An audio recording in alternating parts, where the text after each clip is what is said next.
Okay, 25. You explain it. Drive-through service time. Routinely checks drive-through service times for fast food restaurants. A 90% confidence interval.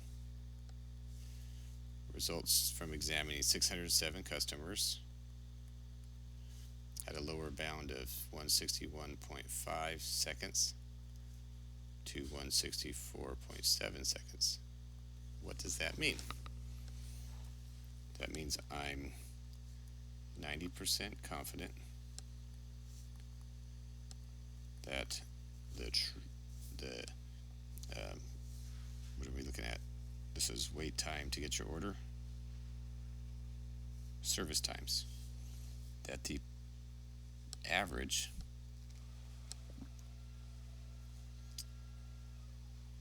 service times for all Taco Bells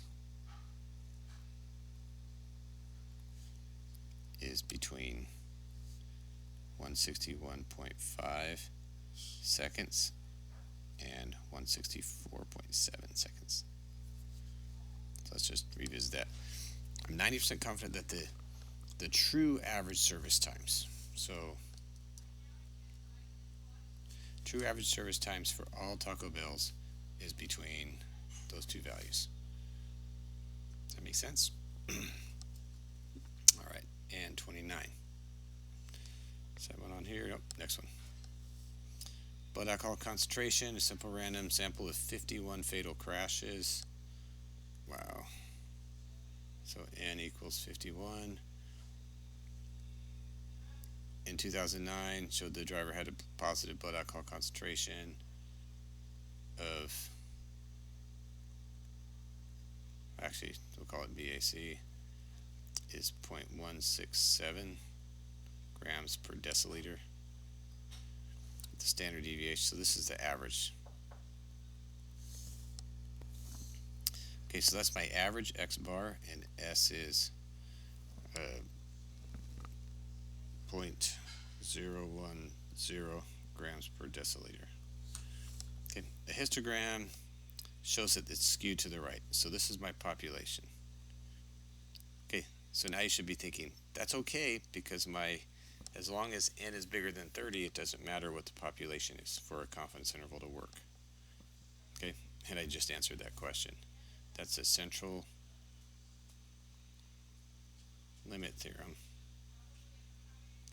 It says if N is greater than or equal to 30, the sample distribution is approximately normal, so I would be okay to do that. So in 2009, and it's okay because my sample is 51, so we're okay to proceed with the interval. Okay, B. There were 25,000 fatal crashes in which they had a positive BAC. Explain why this, along with the fact that the data obtained using a random sample satisfies the requirements. Okay, well, the requirements are it has to be a random sample, which it says.